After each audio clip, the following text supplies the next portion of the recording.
Laurent Fontaine, l'un des producteurs et présentateurs les plus célèbres de la télévision française, a laissé une empreinte profonde dans l'industrie du divertissement avec des émissions à succès telles que Y a que la vérité qui compte et L'île de la tentation.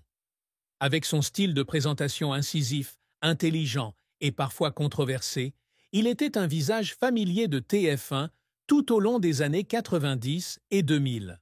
Pourtant, en mars 2025, à l'âge de 63 ans, Laurent Fontaine a soudainement rompu son long silence sur sa vie privée, en avouant une triste vérité sur son mariage avec sa femme de longue date, Sophie.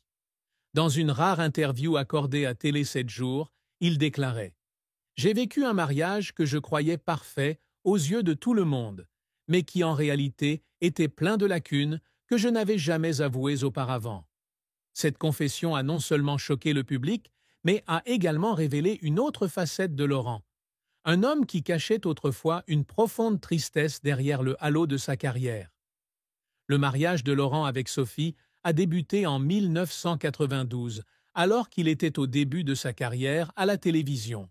Sophie, une femme discrète qui n'évolue pas dans le monde du spectacle, l'a accompagnée dans les bons comme dans les mauvais moments, depuis son passage en tant que jeune journaliste à France Soir jusqu'à son ascension chez TF1. Ils ont eu 2 enfants ensemble, un fils, Thomas, né en 1994, et une fille, Camille, née en 1997. Et à première vue, leur famille semblait le modèle idéal d'une vie stable. Mais dans une confession de 2025, Laurent a révélé que leur mariage n'était pas l'image du bonheur qu'il avait laissé croire au public. « Nous sommes ensemble depuis plus de 30 ans, mais il y a des moments où j'ai l'impression de vivre avec un étranger », a-t-il déclaré, la voix teintée de tristesse.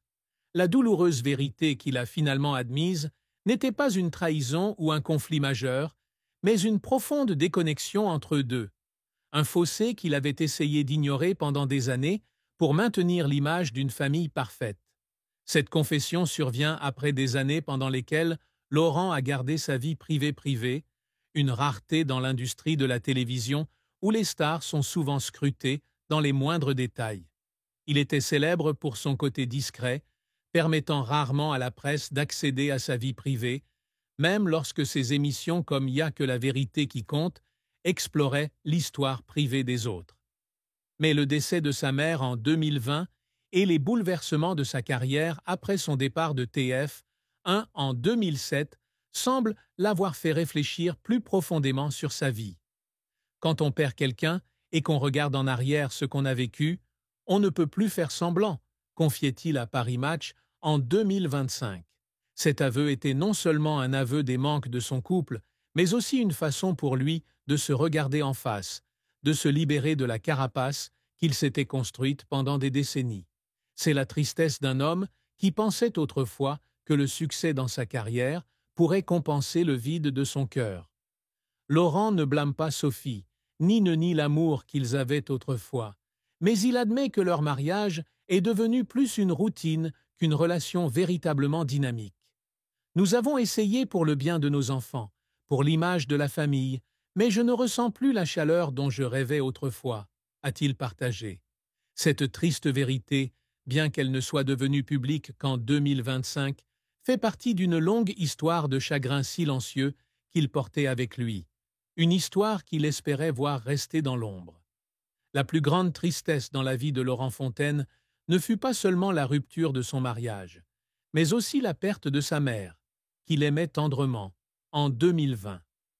Né le 16 septembre 1961 à Bezons, dans le Val-d'Oise, Laurent grandit dans une famille bourgeoise simple, avec un père fonctionnaire et une mère-femme au foyer dévouée. Sa mère, qu'il appelait souvent « ma meilleure amie » dans de rares interviews, est décédée d'une maladie cardiaque à l'âge de 82 ans, lui laissant un vide incommensurable. Lors du gala 2021, il s'est souvenu « Lorsque ma mère est décédée, j'ai eu l'impression d'avoir perdu la seule personne qui me comprenait vraiment. Elle était toujours là, même quand je ne disais rien. La tristesse n'était pas seulement la perte d'un être cher, mais aussi le sentiment de solitude lorsqu'il réalisait que personne ne pouvait remplacer la sympathie que sa mère lui apportait. L'enfance de Laurent n'a pas toujours été facile. Bien que sa famille n'ait pas connu de graves difficultés financières, il a un jour confié que la pression exercée par son père, qui voulait qu'il poursuive une carrière stable d'ingénieur, lui faisait sentir qu'il étouffait. Mon père ne comprenait pas pourquoi je voulais faire du journalisme, il pensait que c'était une voie incertaine, raconte-t-il à Télé Loisirs. Ce